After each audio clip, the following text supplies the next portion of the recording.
Hey guys, this is Dan with Gears and Gadgets. Thanks for tuning in. If this is your first time tuning in, please click that subscribe button down below. Remember, likes go a long way to help support the channel. Today, I'm super excited. I am going to be doing a review of a product that I've actually done before, I suppose you'd say, but this is a new version. So 2 years ago, I did a video for AMP Research for their PowerSteps, and what these PowerSteps are is they're just running boards for your pickup truck, but they're power operated, so they retract up into the side of the truck when they're not in use.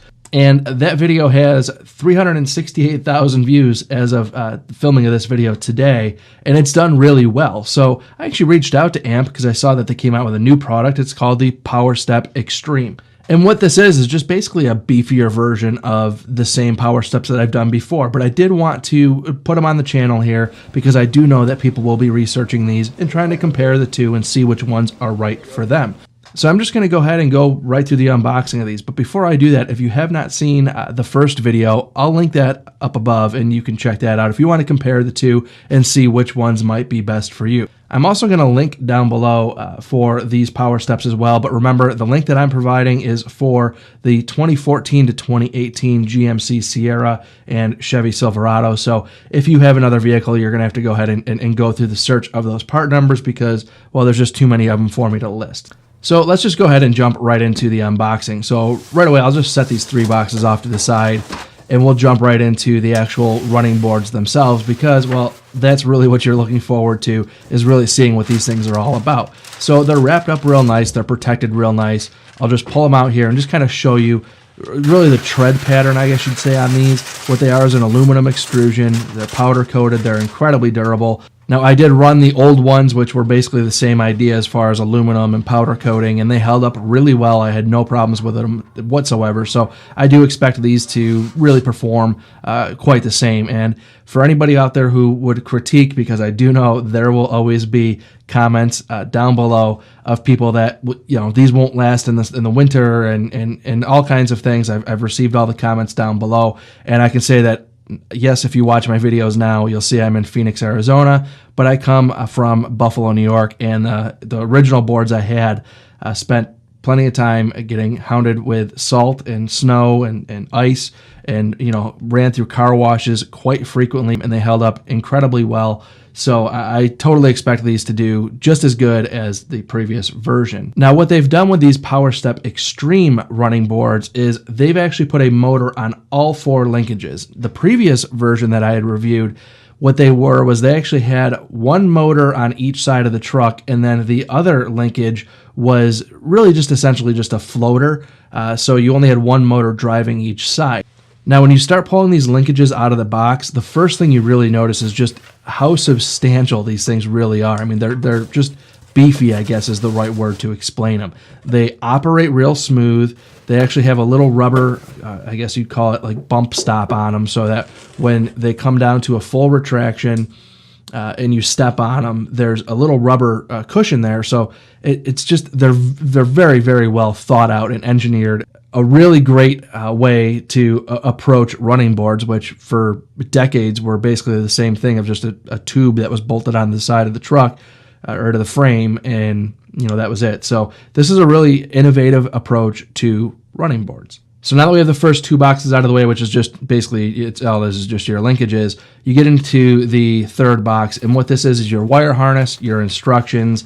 You have all of your actual motors that are going to attach to the linkage assemblies, and really just all the rest of, you know, the control box and everything else that you need to get this thing installed. And after you get this set out on a table, you really kind of realize there's really not a whole lot to this. It's pretty simple. Now, AMP Research has this classified as a 4 out of 4 as far as difficulty level goes. They do quote a 2 to 3 hour installation time, and I have now done this twice. They're about the same setup as far as installation goes, so I would say it's pretty close to the ones I did previously, and my install time on both of them was pretty much the same.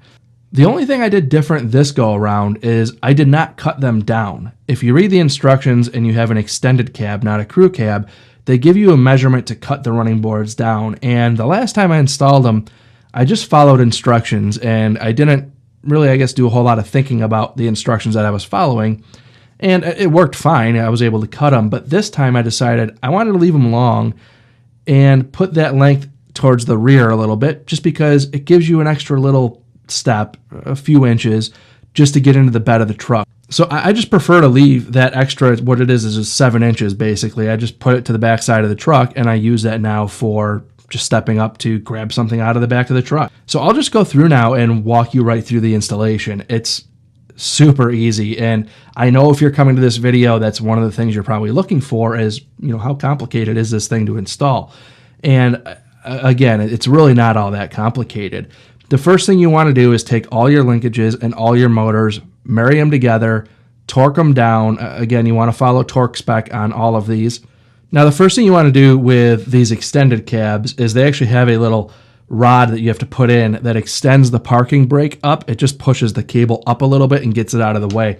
So now we'll just run around the truck and we'll install all 4 of the linkages. And it's really simple. I mean, it's some tight spaces and stuff that you have to work with, and a couple bloody knuckles that you might run into, but pretty basic stuff. You take that linkage, you just put it up underneath the inside of the truck, and what you have is one long bolt that goes into the bottom, a nut that goes over top of that. Then you have a U-nut that goes into the sheet metal on the truck itself, and a bolt that goes into that. You tighten it down, you torque it down. Again, follow spec as far as torque goes. That's where you might run into a little bit of the time-consuming stuff is I have 2 different torque wrenches, and then I have the digital torque wrench, so I have 3 different. You just try to kind of stumble through what's going to work best in those tight spaces. That's probably the hardest part of this entire project is just really getting purchase on some of these bolts, because it can be a little bit of a tight space, but otherwise it's pretty basic, pretty simple stuff. Now, after you get all 4 of those linkages on, now you can actually take your running boards, and there's actually a little aluminum slider that's on the inside track of these steps, and those just sit right into a little opening in the bottom of that linkage, and there's 2 little holes in each one for bolts, and you thread those up and tighten those down. Now, before you tighten them down, what you want to do is just get those boards set in place, and then you can kind of tap them down to where you need them and get them set up and aligned appropriately. And then you can torque them down. And once those are torqued down, well, now you're onto your wiring. That's it. Your boards are installed. Now, the first thing they tell you to do after you've gone and installed the boards themselves is to actually take the controller and you mount that up next to the battery. And once you have the power control unit kind of roughed in, now you want to rough in your wire harness, plug it in, run it through, and follow the instructions. They tell you where to run it, which they recommend you go down through the wheel wells. And it's not even really a recommendation. You have to do it because they cut the wires anticipating that you're going to follow the instructions. So you run it down the wheel wells, and that's something that you'll beat your hands up a little bit trying to get that fed through. Sometimes you get lucky and you can kind of just get the right path and have it drop down. But for the most part, you're trying to kind of push it down there, then you got to get up underneath the truck and really get your hand smashed in there and pull it down. It can be a little bit of a pain, and it takes a little bit of time. Once you get those pulled down through the actual wheel well, the rest of it is a breeze. You just run that harness right down the frame of the truck, and you want to make sure you keep it higher on the frame. You don't want it to get snagged on anything. If you were to high center the truck and the frame were the rails actually rubbed like a rock, you don't want that dangling down and cutting a wire harness. It could be a nightmare. So you just run that down the frame, zip tie it all down, and get it all roughed in, and then really cinch everything down where it needs to be. And once that's all done, now you can go and run. They have 2 purple wires. You need to fish those wires up through a little grommet that's on the driver's side. Mine was already drilled from my previous installation, so I just ran those same wires up through the penetration that was already there. But really easy, you just pop a hole through that and the wires run up. I've never had any water issues. Anybody out there is going to say I would never do that because I don't want water infiltration. I've run through water. I've had no issues. I never siliconed it, never caulked it, never sealed it, never had any issues. So I really wouldn't worry about that. Don't run a 1-inch drill bit through it and you should be fine. So that's really easy in my opinion. You just run those wires up through. So you just attach those 2 butt connectors, and that attaches with the OBD II port adapter that they have. And the only purpose for that is that OBD II port is set up so when you open your doors, it sends a signal to the AMP Powersteps to tell it the door opened. Really basic stuff, nothing that's all that crazy. They also do have a splitter if you wanted to split this off to free up an OBD port for, like, I don't know, like a code reader or something like that. So once you get that OBD II port installed and that's ready to go, now you can go and make your connections to your battery terminals. And I don't put a ground to my battery. It's just something that I think I heard not to do it, so I just don't do it. I'm not really an electrician or an engineer by no means, so I've just always preferred to ground to the body. I've always done it that way. So I actually took a wire cutter and snipped off what they provided on the ground because I wanted to actually do it to a closer area that I could ground. I just took a little sandpaper, made sure that I had some clean metal there, and grounded it to the body, and that's it. Now you have power, and they work flawlessly. I mean, these things are, again, it's a really great setup for a mechanical system that doesn't really require a whole lot. You don't have to reprogram the computer. There's nothing to flash. You plug it in, you put power to it, and it works. And that's how really things, in my opinion, should be. I prefer things to be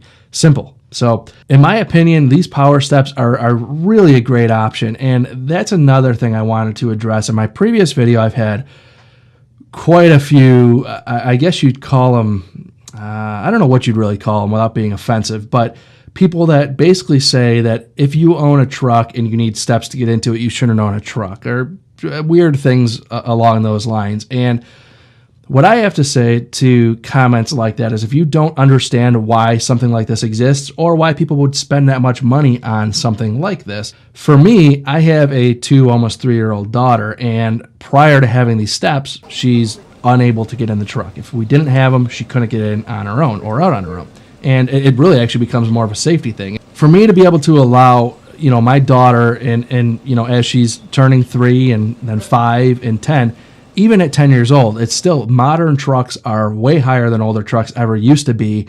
And getting it out of the truck it can theoretically be a dangerous thing to deal with. So I love these steps. And, to anybody who would say, why would you spend that much money if you want running boards, just get running boards. And to that, I have a very exact reason why, is because I work in construction. I've said this before, and plenty of times that I'm up and down off of curbs, getting up onto job sites, places that are paved, and if you have regular running boards, you'll high center them. I've done it. I've destroyed running boards doing that. So if you're like me and you have a wife and a daughter who want to also use your truck and be able to get in and out of it, it's a great way to have the best of both worlds. So for the sake of really, I guess, getting into proving that point, ultimately you have 12 inches of clearance with my truck in particular to the frame rail. And if you put regular running boards on there, which would sit about as low as what these are, you lose 3 to 5 inches, depending on, if they're that radius type of running board. With these AMP PowerSteps, when they're retracted, they're above that frame rail. So you have that full 12 inches of clearance to the frame rail. When the boards come down, it's down to 9 inches. So you really do lose a significant amount of ground clearance with regular running boards. It's just the way that they work. So these are a great option for anybody out there who is looking for something that is going to allow them to have a little more flexibility out of their truck. I mean, at this point, some of these trucks, new trucks, are selling for $50,000 to $80,000 brand new. If you're buying that truck, it's probably not going to be your farm truck. It's probably going to be a truck that has to pull double duty, get around job sites and stuff like that. And then on top of that, also haul around your family, which could include little ones or older people that may not be able to get up into your truck. So in my opinion, this is just a great solution for a lot of people, and I definitely highly recommend them. So I do thank you guys very much for watching. Again, this is a great relationship that I've had with AMP Research, and I appreciate them sending these steps out for me. It's really always appreciated to have these types of relationships, and I'm very proud to be in a position to do these things. So guys, thank you very much for tuning in. Again, if this is your first time tuning in, please click that subscribe button down below. Remember, likes go a long way to help support the channel, and I'll see you guys next time.